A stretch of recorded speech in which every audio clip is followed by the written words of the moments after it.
ఓటమి భయం చంద్రబాబు పవన్ కళ్యాణ్లలో అసహనాన్ని పెంచేస్తోంది. ఫ్రస్ట్రేషన్లో వాళ్ళు నేలబారు భాషలోకి జారిపోతున్నారు. ముఖ్యమంత్రి హోదాలో ఉన్న నాయకుని ఉద్దేశించి 75 ఏళ్ల పండు ముదుసలి చంద్రబాబు నాయుడు పవన్ కళ్యాణ్లు వాడుతున్న భాషను చూసి సభ్య సమాజం సిగ్గుతో తలదించుకుంటోంది. కుసంస్కారంలో చంద్రబాబు పవన్ కళ్యాణ్లు పోటీ పడుతున్నట్లుందని విశ్లేషకులు సెటైర్లు వేస్తున్నారు.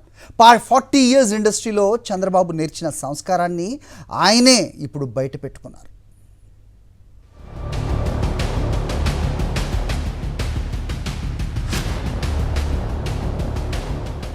చంద్రబాబు నాయుడు పదే పదే పార్టీ పరంగా చేయించుకున్న సర్వేల్లో ఈ ఎన్నికల్లోనూ టీడీపీకి ఘోర పరాజయం తప్పదని తేలిపోయింది.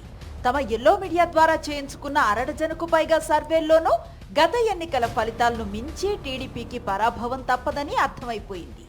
వరుసగా రెండవసారి జగన్మోహన్ రెడ్డి పార్టీకి అఖండ మెజారిటీ ఖాయమని, రెండోసారి జగన్మోహన్ రెడ్డి ముఖ్యమంత్రి కావటం ఖాయమని తేలింది.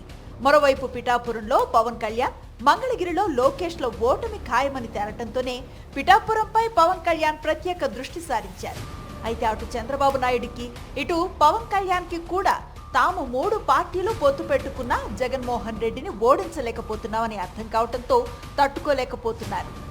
కోపంతో కుతకుత ఉడికిపోతున్నారు, మంటతో రగిలిపోతున్నారు. ఈ ఫ్రస్ట్రేషన్లోనే ఇక ఏ ఇష్యూలు లేక ల్యాండ్ టైటిలింగ్ చట్టంపై విష ప్రచారాన్ని మొదలుపెట్టారు. కానీ అది కూడా వర్కౌట్ కాకపోవడంతో ముఖ్యమంత్రి జగన్మోహన్ రెడ్డిని ఉద్దేశించి 3 సార్లు ముఖ్యమంత్రిగా వ్యవహరించిన చంద్రబాబు ఎంత దిగజారుడుగా మాట్లాడారో ఒక్కసారి చూడండి. జగనన్న భూ అక్కంట వీళ్ళ నేను అడుగుతున్నా ఒకే మాట, నీ తల్లి మొగుడిచ్చాడా? మీ అమ్మమ్మ మొగుడిచ్చాడా? మీ నాన్నమ్మ మొగుడిచ్చాడా? మీ జేజే తాత ఇచ్చాడా? ఎవడిచ్చాడు? సీఎంని పట్టుకుని పదే పదే సైకో అని కుసంస్కారపు భాషను ప్రయోగిస్తున్న చంద్రబాబు నాయుడు లేని ల్యాండ్ టైటిలింగ్ యాక్ట్ పై దుష్ప్రచారం చేస్తూ ముఖ్యమంత్రిపై నేలబారుగా మాట్లాడారు. నేను అడుగుతున్నా, సైకో అమ్మ మొగుడిచ్చాడా? సైకో అవ్వ మొగుడిచ్చాడా? సైకో అమ్మమ్మ ఇచ్చింది, అమ్మమ్మ మొగుడిచ్చాడా? నాన్నమ్మ మొగుడిచ్చాడా?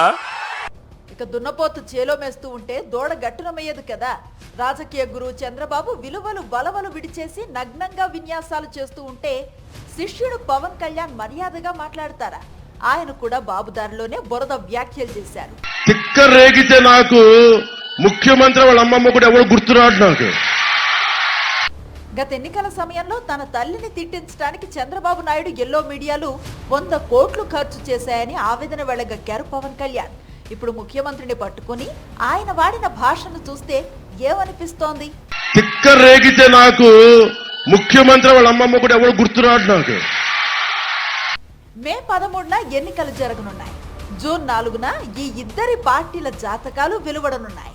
ఆ జాతకాలు బాగా లేవని వీరి ఆస్థాన జ్యోతిష్యులు చెప్పటమే వీరి ఫ్రస్ట్రేషన్ కి, మురికిగుంట భాషకి కారణమంటున్నారు రాజకీయ పండితులు. జూన్ 4 తర్వాత ఈ ఇద్దరు నేతలు మాట్లాడటానికి ఇంకేమీ ఉండదు కాబట్టే ఇప్పుడు మాట్లాడుతున్నారని వారు అంటున్నారు. మా నమ్మకం నువ్వే జగన్, మా నమ్మకం నువ్వే జగన్, మా నమ్మకం నువ్వే జగన్, మా నమ్మకం నువ్వే జగన్, మేం నమ్ముతాం నిన్నే జగన్.